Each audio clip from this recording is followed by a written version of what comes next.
जो एजेंसियां जांच कर रही हैं उनके खिलाफ श्री इमरान प्रतापगढ़ी। धन्यवाद सभापति महोदय। आपने मुझे आम बजट पर बोलने का मौका दिया। Sir my time. नहीं, pause my time sir. Imran Pratapgarhi कहा गया है सर, थोड़ा सा इसकी जांच कराओ। मैंने कहा यहाँ प्रमोद प्रतापगढ़ी भी बैठे। ये आपसी मामला है, ये खत्म होने वाला नहीं है मेरे से। इसकी जड़ें बहुत गहरी गई हुई हैं, मैं रोज देखता हूँ ये जड़ें गहरी होती जाती हैं। इमरान प्रतापगढ़ी। धन्यवाद सभापति महोदय। 83 मिनट 71 बार थपथपाई गई मेज, 14,417 शब्दों का बजट भाषण और उस बजट में अपने लिए राहत तलाशती मिडिल क्लास की हैरत ज़दा आंखें। सभापति महोदय, मेरे हाथों में जो दस्तावेज है दरअसल ये देश के किसानों, गरीबों, मजदूरों की उम्मीदों का स्मारक है। ऐसा लग रहा है जैसे वित्त मंत्री महोदया ने बजट नहीं तैयार किया है बल्कि प्रधानमंत्री जी की मन की बात का संकलन तैयार किया है। टूटा हुआ लश्कर का भरम देख रहे हैं, टूटा हुआ लश्कर का भरम देख रहे हैं और जिल्ले इलाही के करम देख रहे हैं। ताकत का नशा अक्ल पे हावी है तुम्हारी, तुम देख न पाओगे जो हम देख रहे हैं। वित्त मंत्री महोदया ने इस बजट में महंगाई पर सिर्फ 10 शब्द बोला है। जिस देश में टमाटर 100 रुपए किलो बिक रहा हो। सभापति महोदय, मेरा टाइम पॉज करें और बार बार इंटरप्ट करने को या तो मना करें। हाँ बोले, कृपया बोले। सभापति महोदय, वित्त मंत्री महोदया ने इस बजट में महंगाई पर सिर्फ 10 शब्द बोले हैं। जिस देश में टमाटर 100 रुपए किलो बिक रहा हो, उस देश की वित्त मंत्री के पास बजट में महंगाई पर बोलने के लिए सिर्फ 10 शब्द है। डीजल, पेट्रोल, आटा, चावल, दाल, सब्जी की महंगाई का तो कोई जिक्र ही नहीं। सावन चल रहा है तो प्याज और लहसुन का दाम पूछना तो शायद पाप होगा। मैंने तो यह भी सुना है कि वित्त मंत्री जी जो चीज खुद नहीं खाती हैं उसके दाम से उनका कोई लेना देना नहीं होता। लेकिन इस बार बजट पेश करने के लिए पार्लियामेंट आने से पहले वित्त मंत्री जी ने दही और चीनी खाई थी। अब तो उनसे यह पूछा जा ही सकता है कि उन्हें दही, दूध और चीनी का रेट तो इन दिनों पता ही होगा। क्या उसे सस्ता करवाएंगी या नहीं सस्ता करवाएंगी? अगर पता है तो कृपया सस्ता करवाइए, क्योंकि इसी चीनी ने अमेठी में एक मंत्री महोदया का राजनीतिक कैरियर कड़वा कर दिया। सभापति महोदय, अपने शीश महलों में बैठे हुए सरकार के सांसद और मंत्री कह रहे हैं कि महंगाई कम हो रही है। संसद की कैंटीन से बाहर निकल करके एक चाय का कप खरीदिए, तब समझ में आएगा कि महंगाई कम हो रही है या बढ़ रही है। किसी एक दिन अपनी किसी मजदूर की तरह अपनी दिन भर की दिहाड़ी लेकर के बाजार जाइए और अपने बच्चों के लिए राशन खरीदिए, तब पता चलेगा कि महंगाई कम हो रही है या नहीं हो रही है। यहां बैठ करके बड़ी बड़ी बातें करना आसान है। ये चूनर धानी धानी भूल जाते, ये पुरवा की रवानी भूल जाते, जो आकर 4 दिन गांव में रहते तो सारी लंतरानी भूल जाते।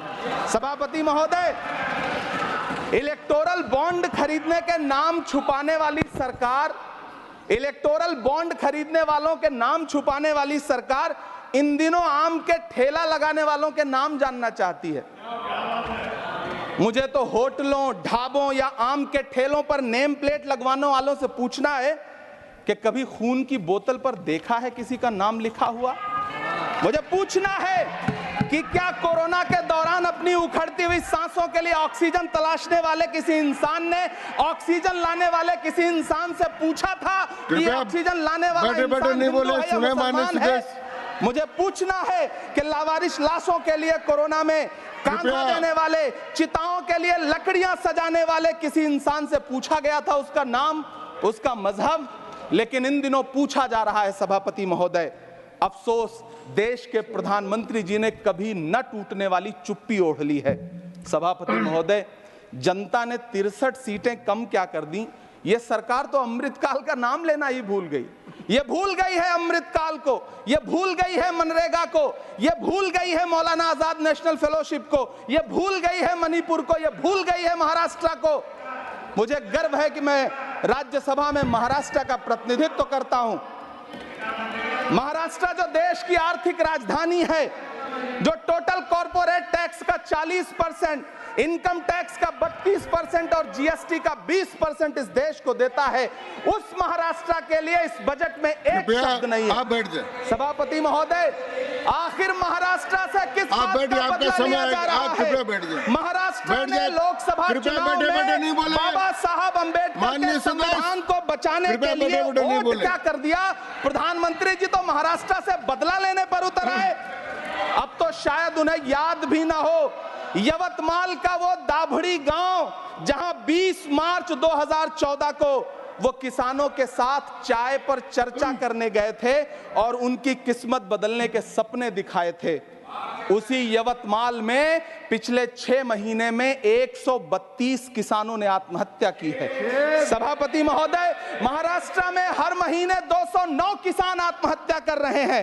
राज्य सरकार द्वारा सौंपा गया आंकड़ा बताता है कि 1 जनवरी से 31 मई के बीच 1046 किसानों ने आत्महत्या की है। लेकिन अफसोस, इस बजट में महाराष्ट्र के किसानों के लिए कुछ भी नहीं है। किसानों से चिढ़ी हुई सरकार ने बजट में किसानों के एमएसपी की लीगल गारंटी नहीं दी। लेकिन याद रखिएगा, जो किसान का नहीं वो हिंदुस्तान का नहीं।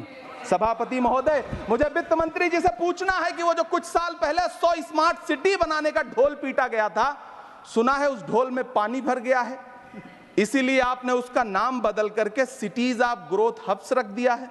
अच्छा है, नाम बदलने का खेल खेलते रहिए, आपकी कई सरकारें तो इसी वजह से चल रही हैं।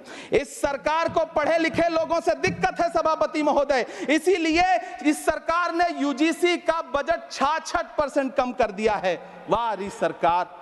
सभापति महोदय, मैं वित्त मंत्री जी के संज्ञान में लाना चाहता हूं कि किशनगंज में एएमयू सेंटर के पास 224 एकड़ जमीन है। यूपीए सरकार ने सोनिया गांधी जी की अगुवाई में 136 करोड़ रुपए एएमयू किशनगंज सेंटर के लिए सेक्शन किए थे। लेकिन आपकी सरकार ने पिछले 10 साल में उस 136 करोड़ में से सिर्फ 10 करोड़ रुपया रिलीज किया है। 1.5 करोड़ की आबादी वाला सीमांचल बेहतर शिक्षा के लिए उस सेंटर की बाट जोह रहा है। मेरा आपसे सवाल है कि इस सेंटर का बाकी पैसा आप कब रिलीज करेंगे? मुझे उम्मीद है वित्त मंत्री महोदया जवाब जरूर देंगी। सीमांचल उसी बिहार में आता है जिसकी बैसाखी के सहारे आपकी सरकार चल रही है। वहां के लोगों को एम्स की जरूरत है। महानंदा और कोसी से होने वाली बाढ़ की तबाही को रोकने के लिए बांध बनाइए, सीमांचल के साथ सौतेला व्यवहार बंद करिए। इकोनॉमिक कॉरिडोर बनाने से किसी राज्य का विकास नहीं होगा, विकास होगा स्वास्थ्य और शिक्षा के बुनियादी मुद्दों के लिए बजट देने पर। सभापति महोदय, एक तरफ तो इस बजट में पीएम आवास योजना के तहत 3 करोड़ अतिरिक्त मकान देने की घोषणा है और दूसरी तरफ लखनऊ के अकबर नगर में 1280 वो मकान हैं जिन्हें रिवर फ्रंट बनाने के नाम पे बुलडोजर से जमींदोज कर दिया गया।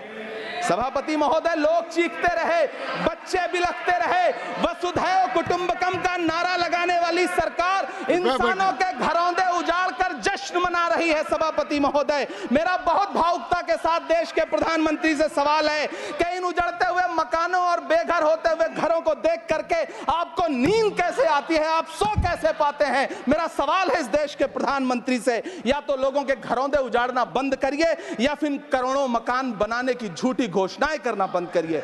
यह बजट झूठ का पुलिंदा है। यह बजट आपके पिछले साल के बजट का कट कॉपी पेस्ट है। यह बजट हमारे चुनावी घोषणा पत्र की नकल करने की एक बेईमान कोशिश है। लेकिन कहावत है ना कि नकल के लिए भी अकल चाहिए। मेरे हाथ में एक तरफ न्याय पत्र है जो हमारा है और दूसरी तरफ अन्याय पत्र है जो आपका है। इस सरकार को आलोचना सुनने की आदत नहीं है सभापति महोदय। जब आप इनसे सवाल पूछिए तो ये कहते हैं कि आप बताइए 70 साल में आपने क्या किया है। मैं तो इस सदन में कहना चाहता हूं सभापति महोदय कि हमसे 70 साल का हिसाब मांगने वालों, जो सरकार अपना चलाया हुआ 2000 का नोट 7 साल नहीं चला सकी, वो हमसे 70 साल का हिसाब मांगती है। सभापति महोदय, मैं अंत में आपसे यह कहना चाहता हूं, यह बजट बैसाखी पर टिकी हुई सरकार का कुर्सी बचाओ बजट है। इस बजट में राज्यों के साथ, किसानों के साथ, नौजवानों के साथ, महिलाओं के साथ, देश के मिडिल क्लास के साथ अन्याय किया गया है और इस अन्याय का खामियाजा आपको महाराष्ट्र, हरियाणा और झारखंड के चुनाव में भुगतना पड़ेगा।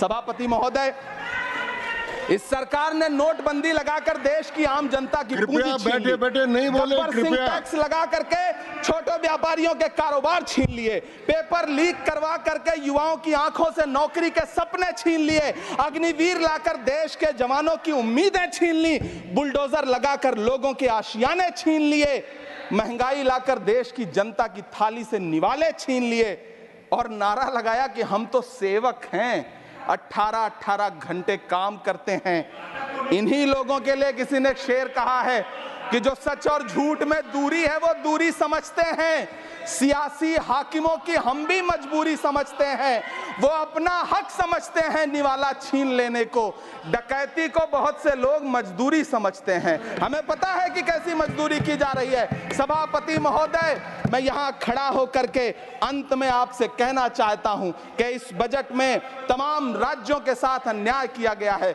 इस बजट में युवाओं के साथ अन्याय किया गया है, महिलाओं के साथ अन्याय किया गया है और खास तौर से महाराष्ट्र के लिए कुछ नहीं रखा गया है। महाराष्ट्र बाढ़ से जूझ रहा है, पानी बरसने से वहां 1500 से ज्यादा लोग मारे गए हैं। उस शहर को, उस राज्य को 4000 करोड़ के पैकेज की जरूरत है ताकि जो फसलें बर्बाद हुई हैं लोगों को राहत दी जा सकी। लेकिन अफसोस, इस बजट में महाराष्ट्र के लिए ऐसा कुछ भी नहीं है। मैं आखिर में यह कहना चाहता हूं कि पिछले 7 दिन से इस बजट का बड़ा ढिंढोरा पीटा जा रहा है, इसे महान बताया जा रहा है, लेकिन कौन महान बता रहा है? सत्ता पक्ष के लोग, उन्हें तो बताना ही है। क्योंकि मैं अवध क्षेत्र से आता हूं, प्रतापगढ़ से, नीरज भाई भी अवध और पूर्वांचल से आते हैं। वहां एक कहावत है कि बिटिया की तारीफ किसने की? बिटिया की महतारी ने, यानी कि बेटी की प्रशंसा किसने की? मां ने। तो इस बजट की तारीफ सत्ता पक्ष करे तो करेगा ही, लेकिन विपक्ष के एक भी सांसद से आप पूछिए कि क्या उसके राज्य को कुछ मिला है, तो वो ये कहेगा कि नहीं, कुछ भी नहीं मिला है। बहुत बहुत धन्यवाद सभापति महोदय, मुझे आम बजट पर अपनी राय रखने के लिए धन्यवाद। Thanks again for being part of our channel. We can't wait to see you in the next video. Until then, take care and stay awesome.